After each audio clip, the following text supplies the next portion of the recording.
کبھی آپ نے کسی ایسی عورت کو دیکھا ہے جو سب کے سامنے ہنستی مسکراتی ہے، گھر کے کام کرتی ہے، بظاہر بالکل نارمل زندگی گزار رہی ہے، لیکن جب وہ اکیلی ہوتی ہے تو اس کے دل پر ایک ایسا خوف طاری ہوتا ہے جس کا ذکر وہ کسی سے نہیں کر سکتی، ایک ایسا اندھیرا جو اسے اندر ہی اندر کھا رہا ہوتا ہے، لیکن دنیا کو صرف اس کا مسکراتا ہوا چہرہ نظر آتا ہے۔ یہ کوئی عام اداسی یا ڈپریشن نہیں ہے، بلکہ یہ دنیا کا سب سے خاموش، سب سے اندیکھا اور سب سے خطرناک حملہ ہے جسے جادو کہا جاتا ہے۔ جادو کبھی شور مچا کر نہیں آتا، یہ خاموشی سے انسان کی روح میں اترتا ہے اور اس کی پوری زندگی کو بدل کر رکھ دیتا ہے۔ لیکن سب سے بڑا سوال یہ ہے کہ ہمیں کیسے معلوم ہوگا کہ کوئی عورت کسی ذہنی الجھن کا شکار ہے یا واقعی اس پر جادو کا ناپاک سایہ ہے؟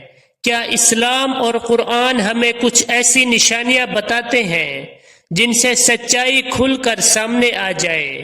جی ہاں، قرآن و سنت کی روشنی میں کچھ ایسی غیر معمولی نشانیاں ہیں جو اگر کسی عورت میں ظاہر ہونا شروع ہو جائیں تو یہ اس بات کا واضح ثبوت ہے کہ اس پر جادو کے وار کیے جا رہے ہیں۔ آج کی اس ویڈیو میں ہم ان پوشیدہ نشانیوں کے بارے میں تفصیل سے بات کریں گے، ان کے پیچھے چھپی حقیقت کو سمجھیں گے اور سب سے بڑھ کر قرآن و پاک کی روشنی میں اس کا سچا اور مکمل علاج بھی جانیں گے۔ اگر آپ یا آپ کے ارد گرد کوئی بھی اس کیفیت سے گزر رہا ہے تو اس ویڈیو کا ایک ایک سیکنڈ آپ کے لیے بہت اہم ہے۔ سب سے پہلی اور سب سے عجیب نشانی وقت کا بگاڑ محسوس ہونا ہے۔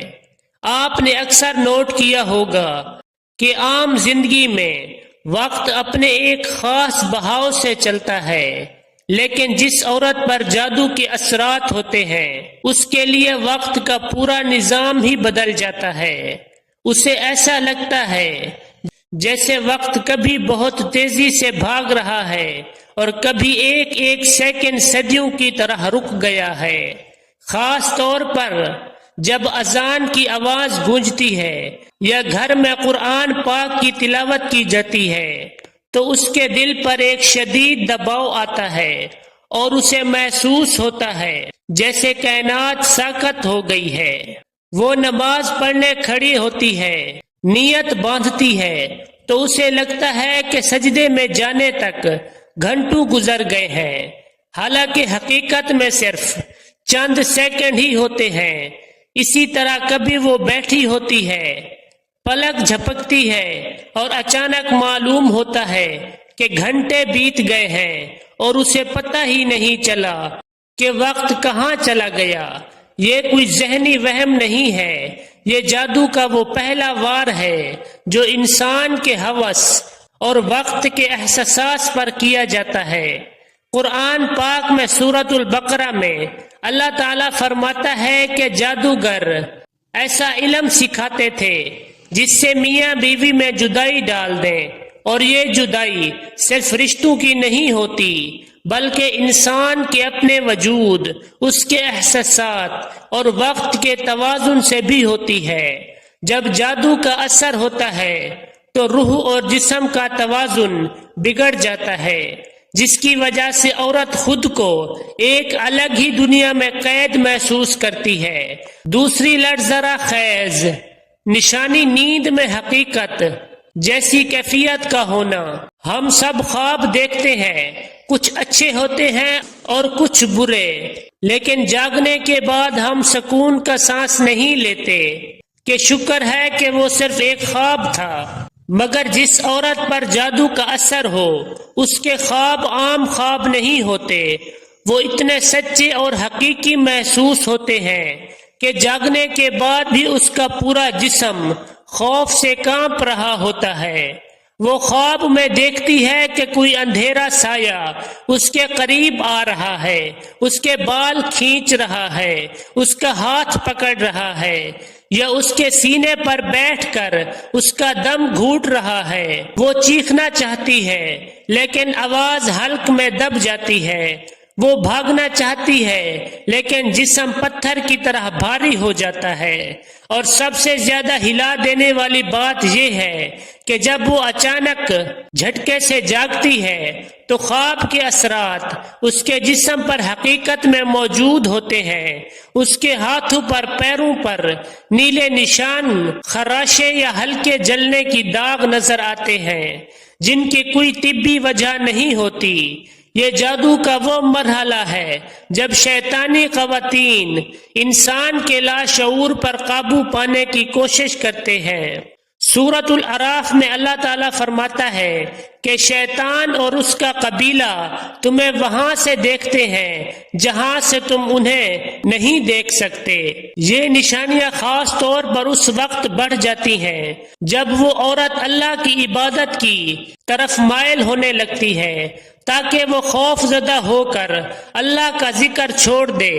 تیسری بڑی نشانی یاداشت میں اچانک خلا یا اندھیرا پن جانا ہے۔ کیا آپ نے کبھی کسی عورت کو دیکھا ہے کہ وہ بہت اچھے سے بات کر رہی ہو اور اچانک ایک جملے کے بیچ میں اگر بالکل خاموش ہو جائے، اس کے ہونٹ کھلے ہوں لیکن الفاظ غائب ہو جائیں، جیسے کسی نے اس کے ذہن کا سوئچ اچانک بند کر دیا ہو؟ وہ چند سیکنڈ کے لیے بالکل سن ہو جاتی ہے اور پھر چونک کر پوچھتی ہے کہ میں کیا کہہ رہی تھی۔ اس طرح جب وہ دعا مانگنے بیٹھتی ہے یا قرآن پاک کی تلاوت کرتی ہے تو وہ آیت اور دعائیں بھولنے لگتی ہے جو اسے بچپن سے زبانی یاد ہوتی ہیں۔ حیرت کی بات یہ ہوتی ہے کہ جیسے ہی وہ قرآن پاک بند کرتی ہے یا نماز ختم کرتی ہے، وہ سب کچھ دوبارہ یاد آ جاتا ہے۔ یہ اس بات کی علامت ہے کہ جادو اس کے دماغی سکون اور سوچنے کی صلاحیت پر اثر انداز ہو رہا ہے۔ وہ ڈاکٹروں کے پاس جاتی ہے، تمام میڈیکل ٹیسٹ کرواتی ہے، لیکن ساری رپورٹس بالکل نارمل آتی ہے۔ گھر والے سمجھتے ہیں کہ شاید وہ لاپرواہی کر رہی ہے یا بہانے بنا رہی ہے، لیکن وہ اندر سے ایک ایسی جنگ لڑ رہی ہوتی ہے جہاں اس کے اپنے خیالات پر اس کا قابو نہیں رہتا۔ یہاں تک کہ اللہ کے نبی حضرت مصطفیٰ صلی اللہ علیہ وسلم پر بھی جب جادو کا وار کیا گیا تھا تو صحیح بخاری کی روایت کے مطابق آپ صلی اللہ علیہ وسلم کو بھی ایسا محسوس ہوتا تھا کہ آپ نے کوئی کام کیا ہے، حالانکہ وہ نہیں کیا ہوتا تھا۔ جب اللہ کے پیارے نبی اس اذیت سے گزر سکتے ہیں تو ایک عام انسان کے لیے یہ کتنی بڑی آزمائش ہو سکتی ہے۔ اللہ تعالیٰ نے پھر آپ صلی اللہ علیہ وسلم کی حفاظت کے لیے سورۃ الفلق اور سورۃ الناس نازل فرمائی۔ چوتھی اور آخری نشانی عجیب جسمانی خوشبو یا بدبو کا محسوس ہونا ہے۔ یہ جادو کی ایک ایسی مکال چال ہے جو انسان کو ذہنی طور پر بالکل تنہا کر دیتی ہے۔ اس کیفیت میں عورت کو اچانک اپنے ارد گرد یا اپنے ہی جسم سے ایک عجیب و غریب خوشبو آنے لگتی ہے جو دنیا کے کسی عطر یا پھول جیسی نہیں ہوتی، لیکن اگلے ہی لمحے وہ خوشبو ایک تنہائی شدید بدبو میں بدل جاتی ہے، جیسے کوئی پرانی قبر کھل گئی ہو یا گوشت سڑ رہا ہو۔ وہ گھبرا کر اپنے گھر والوں سے پوچھتی ہے کیا تمہیں بھی یہ بدبو آ رہی ہے، لیکن باقی سب کہتے ہیں کہ یہاں تو کوئی بدبو نہیں ہے، سب کچھ بالکل صاف ہے۔ یہ احساس خاص طور پر فجر کے وقت یا مغرب کے بعد بہت تیز ہو جاتا ہے، کیونکہ یہ وہ وقات ہوتے ہیں جب دن اور رات کے پردے بدلتے ہیں اور شیطانی اثرات زیادہ متحرک ہوتے ہیں۔ جادو زیادہ عورت کا سست ہونا، بار بار غسل کرنا، کپڑے بدلنا بھی اس بدبو کے احساس کو ختم نہیں کر پاتا۔ کیونکہ یہ بدبو ہوا میں نہیں بلکہ اس کے ہوس پر مسلط کی گئی ہوتی ہے، تاکہ اس کا دل ہر وقت پریشان رہے اور وہ کسی بھی کام میں دل نہ لگا سکے۔ اگر خدا نہ خواستہ آپ کو اپنے اندر یا اپنے گھر کی کسی بھی عورت میں یہ جادو نشانیاں نظر آتی ہیں تو مایوس ہونے کی بالکل ضرورت نہیں، کیونکہ اللہ کے کلام میں ہر جادو اور ہر بیماری کا کامل علاج موجود ہے۔ جادو کتنا ہی پرانا اور سخت کیوں نہ ہو، اللہ کی طاقت کے سامنے وہ مکڑی کے جالے سے زیادہ کمزور ہے۔ اس کا سب سے بہترین اور آزمودہ علاج یہ ہے کہ روزانہ صبح اور شام فجر مغرب کے بعد معزتین یعنی سورۃ الفلق اور سورۃ الناس کی تلاوت کی عادت بنائی جائے۔ نبی کریم صلی اللہ علیہ وسلم پر جب جادو ہوا تھا تو آپ نے انہیں سورتوں کے ذریعے اس اثر کو ختم فرمایا تھا۔ اس کے ساتھ ساتھ گھر میں سورۃ البقرہ کی تلاوت کو یقین کے ساتھ چلایا جائے، کیونکہ جس گھر میں سورۃ البقرہ پڑھی جاتی ہے شیطان وہاں سے دم دبا کر بھاگ جاتا ہے اور جادوگروں کے وار الٹے ان پر ہی پلٹ جاتے ہیں۔ اللہ پاک ہم سب کو ہماری ماؤں، بہنوں اور بیٹیوں کو ہر قسم کے شر، حسد اور جادو کے نایاب اثرات سے ہمیشہ اپنی حفظ و امان میں رکھے، آمین۔